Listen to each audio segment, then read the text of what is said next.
Chapter 3, The Image Maker. It's Up to Me by James J. Metcalf. I get discouraged now and then when there are clouds of gray until I think about the things that happened yesterday. I do not mean the day before or those of months ago, but all the yesterdays in which I had the chance to grow.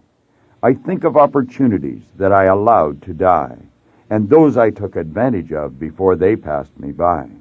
And I remember that the past presented quite a plight, but somehow I endured it, and the future seemed all right.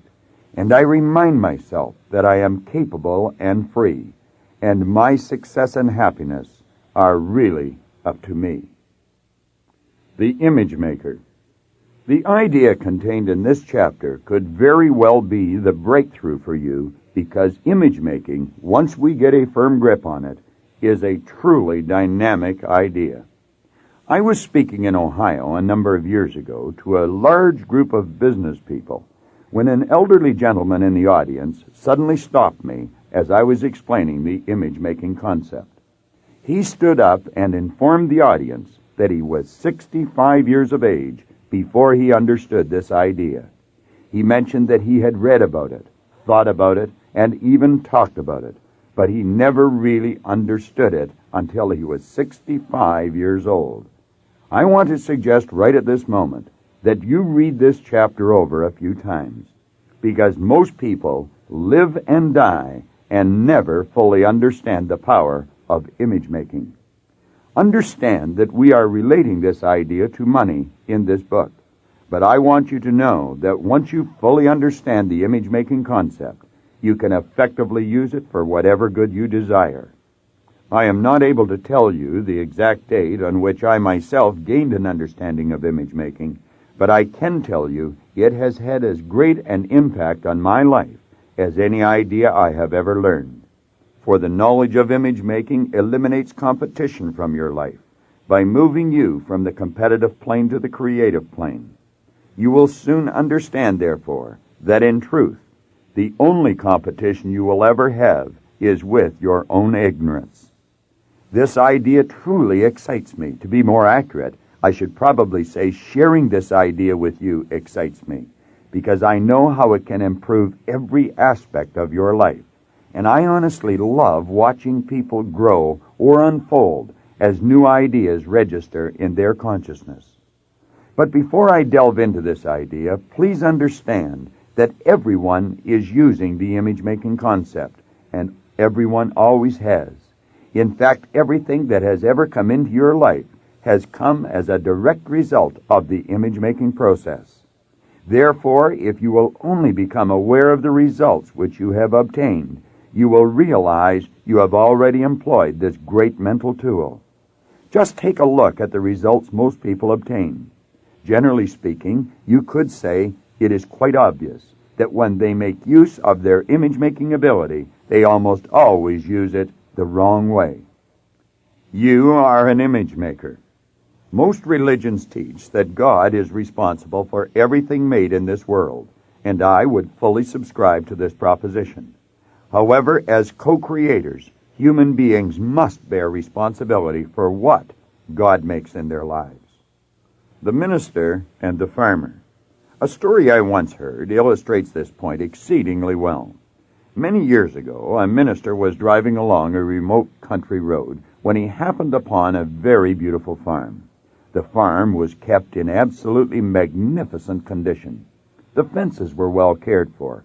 The crops were a radiant green, and although the house was set back some distance from the road, it was abundantly clear that it had a clean, fresh coat of white paint on it. Well-cultivated flower beds encircled the house and stretched all along both sides of the long, wide driveway leading to it from the road.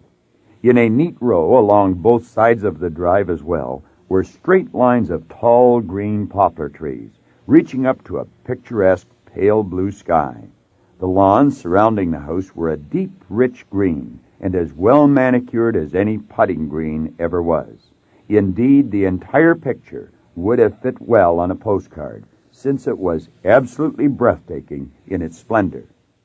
Then the minister looked off to his right, to the other side of the road. Here the fields were plowed, The earth was the deepest black the minister had ever seen, and he was amazed at how the furrows had been plowed in such a way that they stretched out in rows as straight as clotheslines. Far off in the distance, the minister could see the farmer sitting up in his tractor, with a straw hat on the back of his head and clad in an old light blue pair of overalls. It appeared that the farmer was moving towards the road that he was plowing. Since the minister was in no particular hurry, he pulled his car over to the side of the road, got out of it, and walked towards the fence. When he reached it, he just stood still, enjoying the light breeze, the warm sunlight, and admiring the beauty of the farm and the farmer's ability to plow such straight furrows. As the farmer worked his way towards the road, he noticed the minister leaning against the fence. So he brought the tractor to a halt, climbed down from it, and slowly started to walk in the minister's direction. As the farmer got closer, the minister smiled, raised his arm, and waved, saying, "My good man, God has certainly blessed you with a beautiful farm." The farmer stopped, pulled out an old red and white polka-dot handkerchief from his pocket with his big, scarred and calloused hands. He raised his arm and wiped the sweat from his sun-scorched brow, still not saying a word. Then he reached up with his other hand and gently took from his mouth a long piece of straw that had been bouncing and waving as he walked.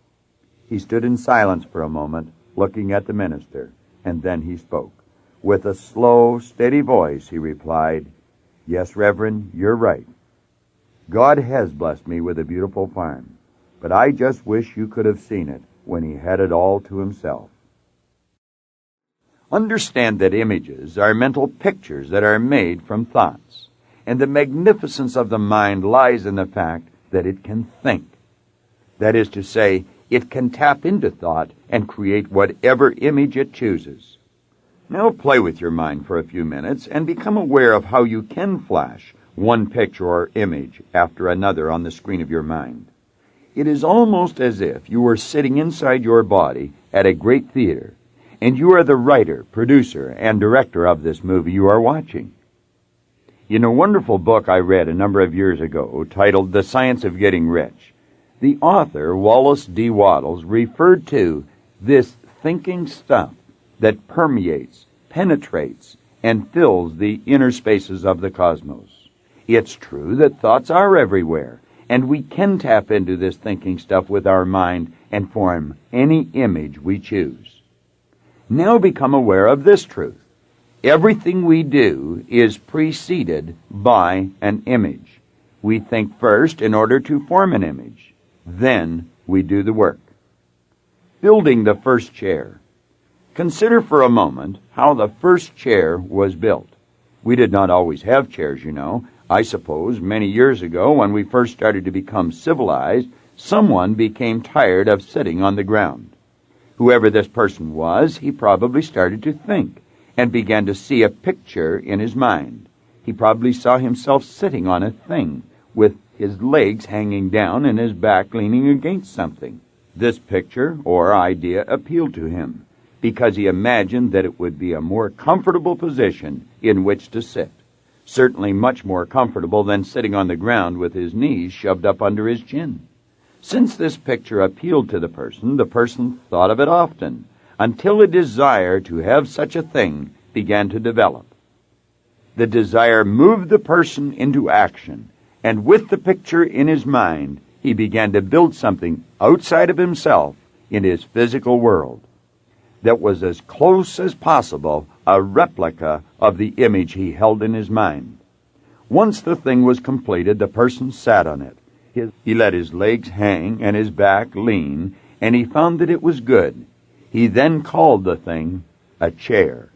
The word chair is a symbol that has a corresponding image, and when we see or hear the symbol, chair, it triggers an image on the screen of your mind. From that day to this, others have been building images of more comfortable chairs, chairs with padding, chairs that fold, and chairs that recline.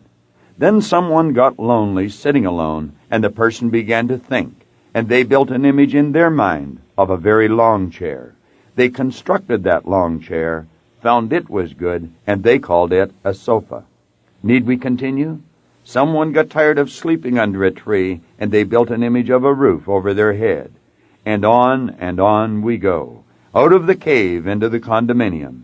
We have truly built the world we live in. Columbus imaged a new world, and you and I are living in it.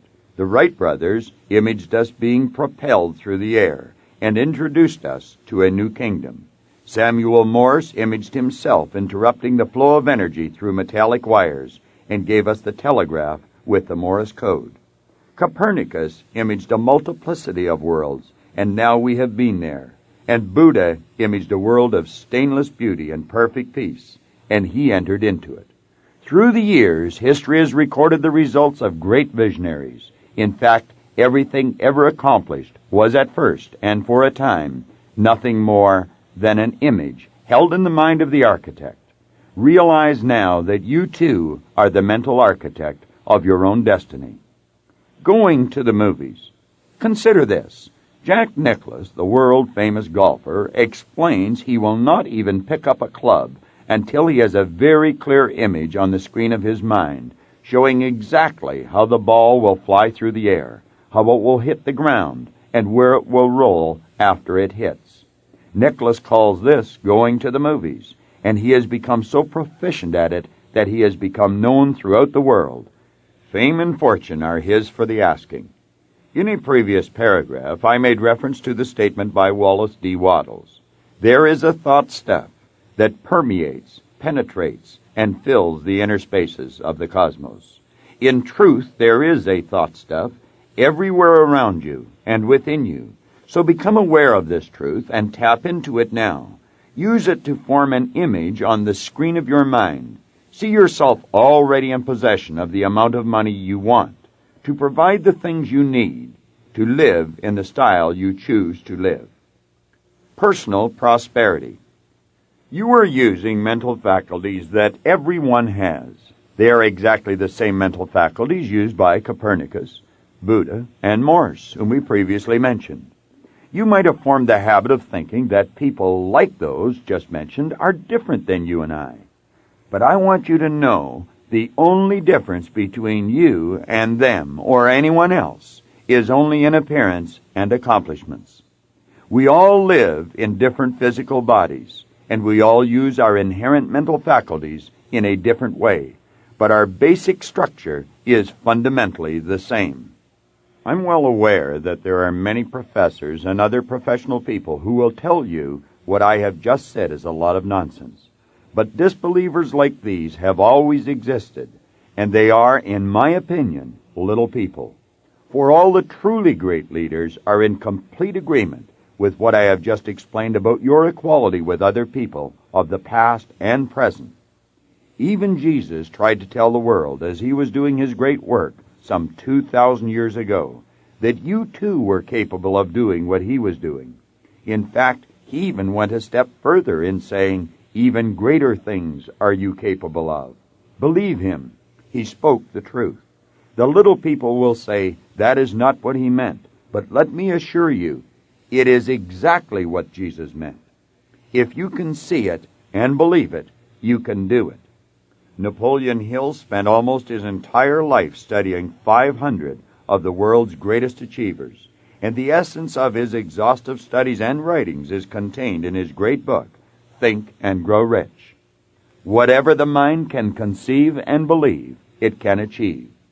Not many people believe this, but the ones who do prove it to themselves. Why don't you prove it to yourself now? Just build the image of prosperity on the screen of your mind and watch what happens. Remember, though, regardless of how tough things get, you must continue to hold the picture of personal prosperity. You will very likely run up against a series of circumstances that will, for a time, almost have you convinced you are actually going backwards. But persistence is the key. Continue to hold the picture of personal prosperity and understand that what is happening to you is what must happen to prepare you to receive the good you desire. Persistence. Napoleon Hill devoted an entire chapter in Think and Grow Rich to persistence. In that chapter, he said, there may be no heroic connotation to the word persistence, but the character is to the quality of man what carbon is to steel. He'll also point it out in another part of the same chapter that the only thing which separated Thomas Edison or Henry Ford from the rest of the people in the world was persistence. For both of these great men had an image, and they would not let anyone or anything dissuade them. They were persistent. One illuminated the world, the other put the world on wheels. Both were, of course, richly rewarded. In a previous chapter, we explained money is a reward for service rendered. These men provided a tremendous service to millions of individuals, and their reward was in direct proportion to the service rendered. So build your image of prosperity and be persistent. The way for your image to materialize will be shown to you. Persistence always pays. A number of years ago, John Canary, a friend and business partner of mine, was discussing Hill's chapter on persistence with me. We both seemed to be equally impressed with the importance of this quality as well as with the necessity of a person having it if they were to reach any worthwhile goal. After a time and nearing the end of our discussion, we each agreed we would read the chapter on persistence once every day for 30 days. I don't even have to ask John to find out if this exercise helped him.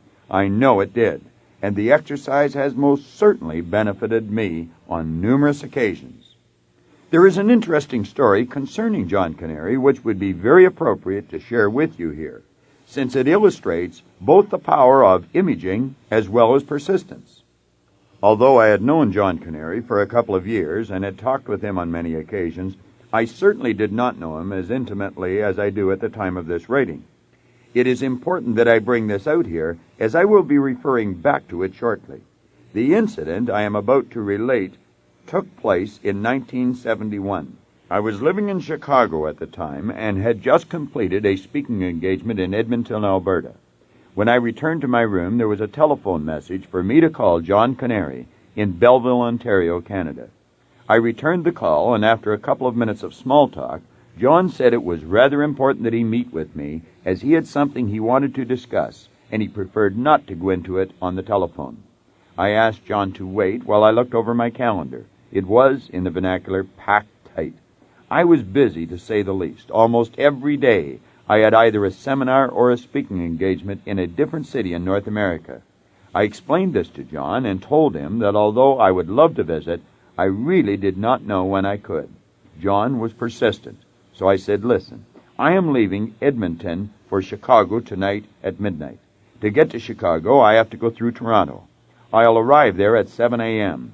I'll have to change terminals, and I leave from the second terminal 1 hour and 50 minutes later.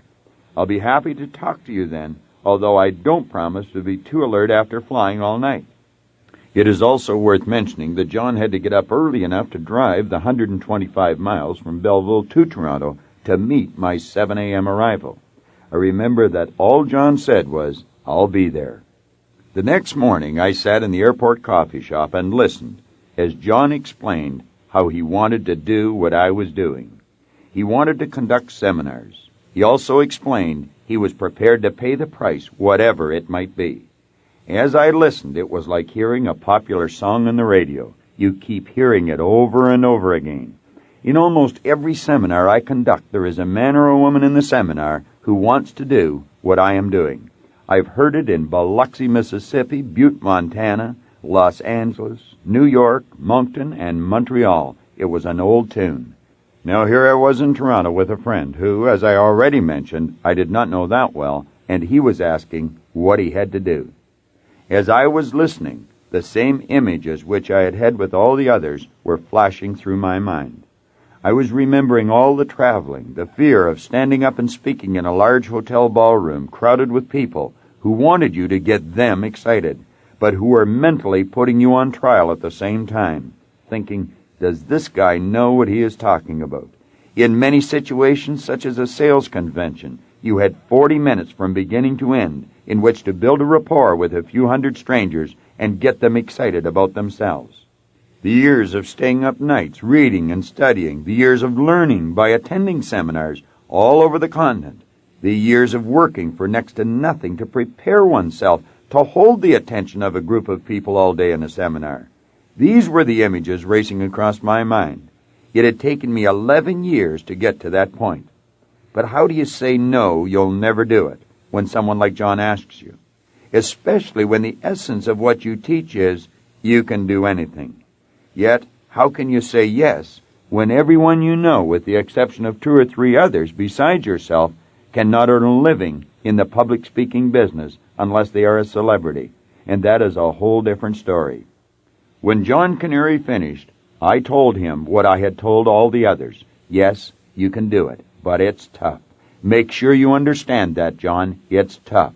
You will have to do a tremendous amount of studying, because you not only have to know what to say, but you must also have the answers to 1,001 questions arising as a result of what you say.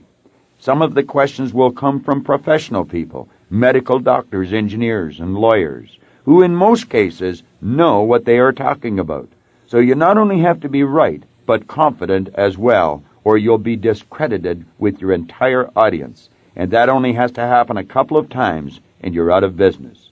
You not only have to study these ideas, but you must use them as well, or there will be no conviction in your talks. Not to mention the fact that you will be a walking physical contradiction to what you teach.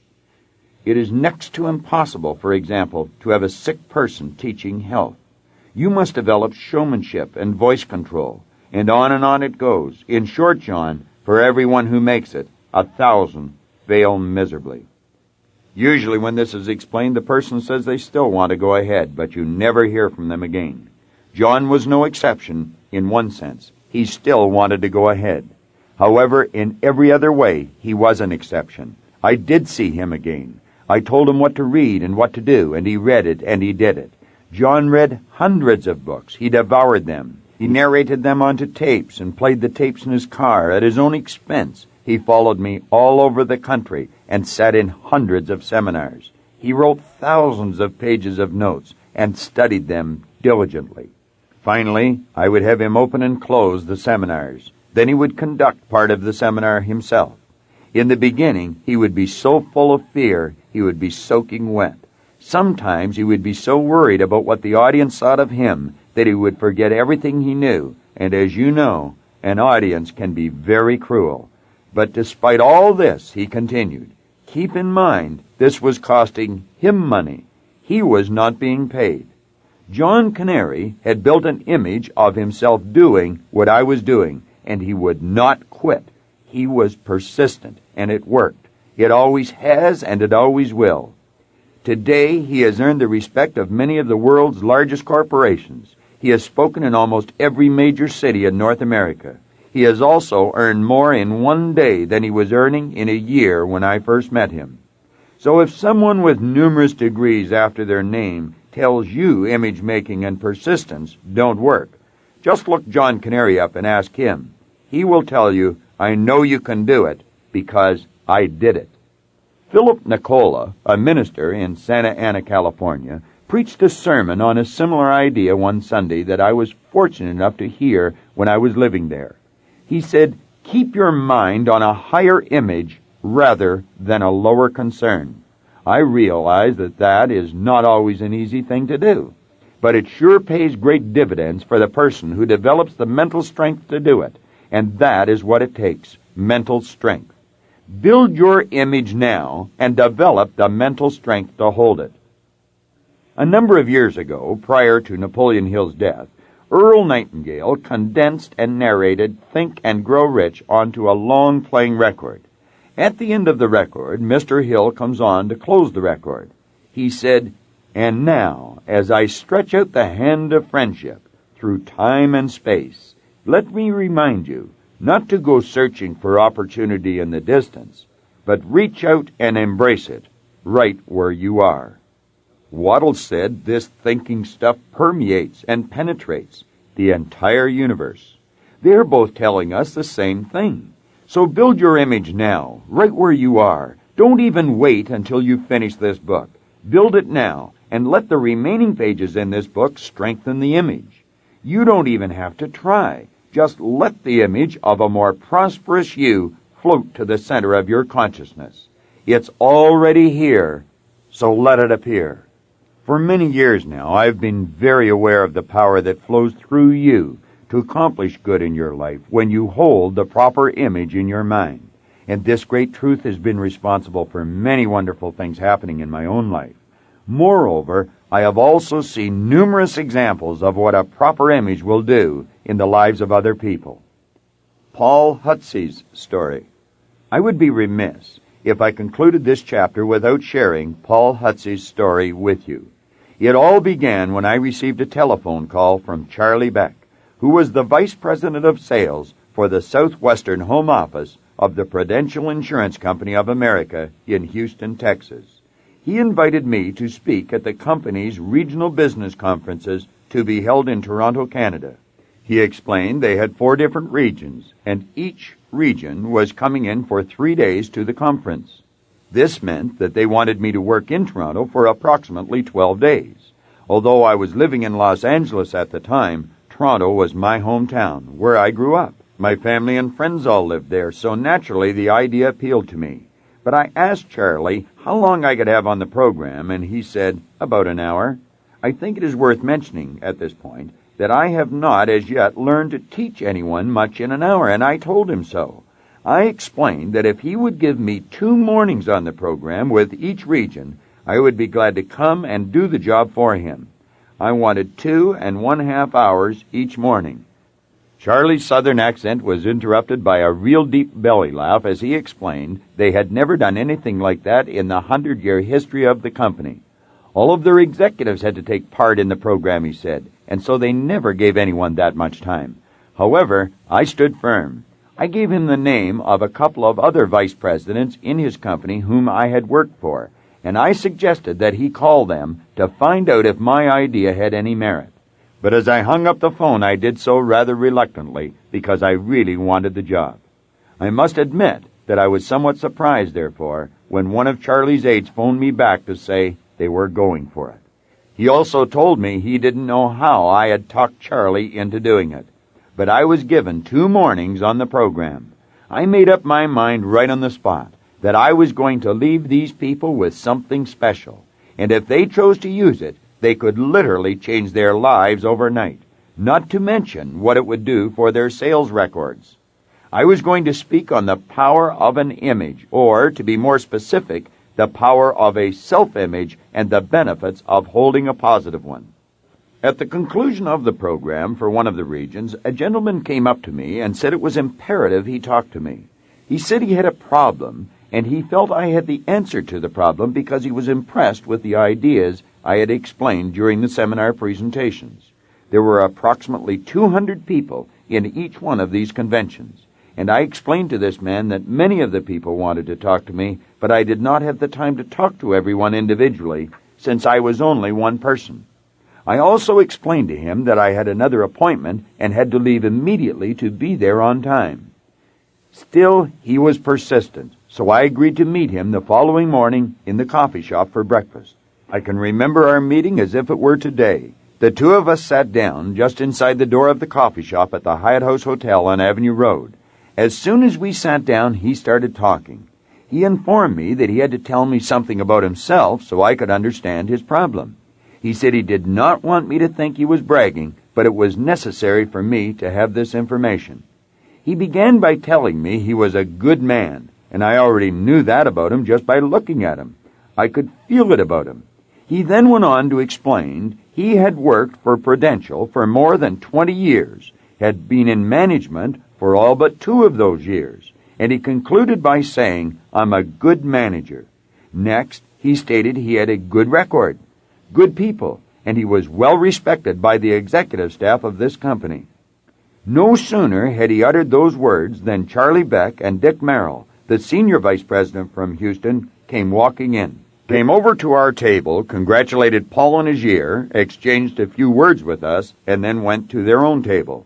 Paul and I sat down again and resumed our conversation. He said they meant what they said, and I knew it was true. It wasn't mere flattery. It was a sincere, merited compliment that Paul had received from his 2 senior executives. Finally, he said, "Now this is my problem. I run a district office in Wichita, Kansas. Out of over 500 offices Prudential has, our office stands in 175th place. Now, he said, that's not bad, nothing to be ashamed of, and it wasn't. It was a fairly good standing. He then said, my problem is, I know we are good enough to be in the top 100, and we're not. Every year I go for it, but I never seem to make it. At that moment, I knew what the cause of Paul Hutsey's problem was. I explained to him that he was letting the sales sheet dictate the image he was holding in his mind. He saw himself as being number 175, and he was doing his utmost to move into the top 100. He worked hard.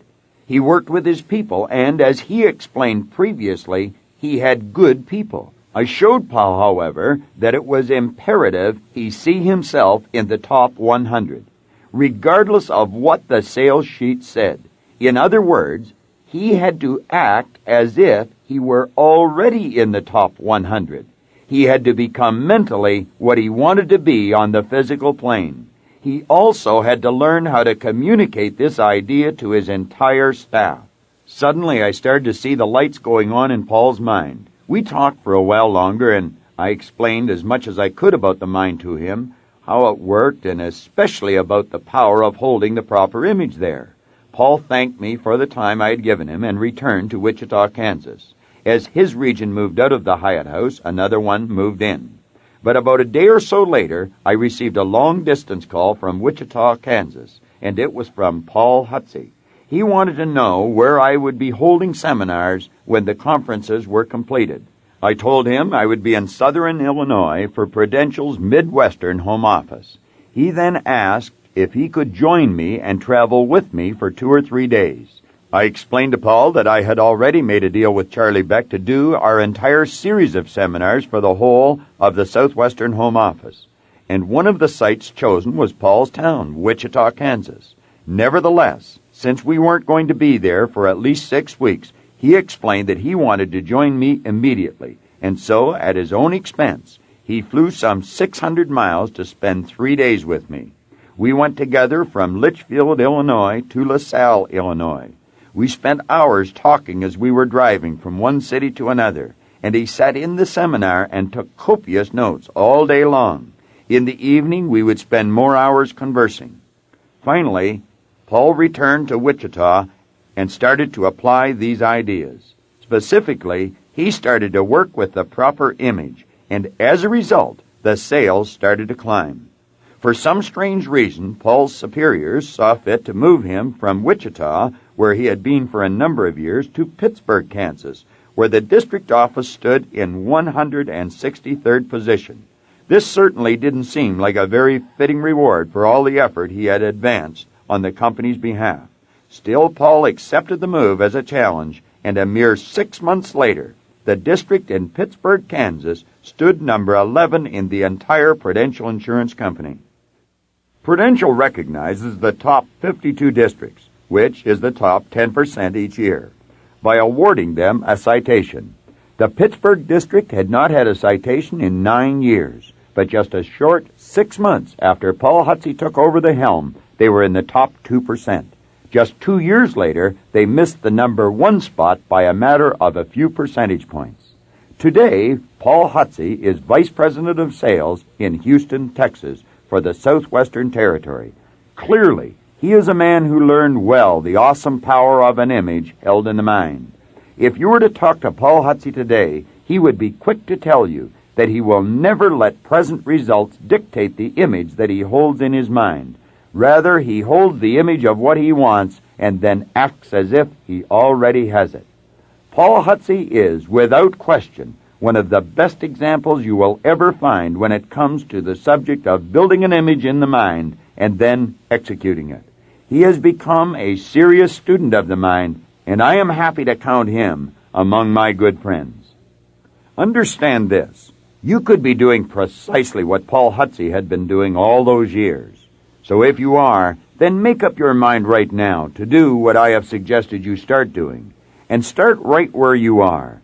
Build the image of what you want, and then act as if you have already received it. Expressed somewhat differently, act like the person you want to become.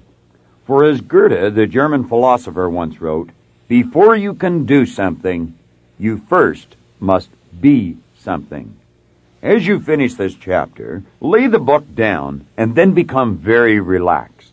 Let creative energy fill your consciousness and then mold it into an image of yourself in a much more abundant state of life.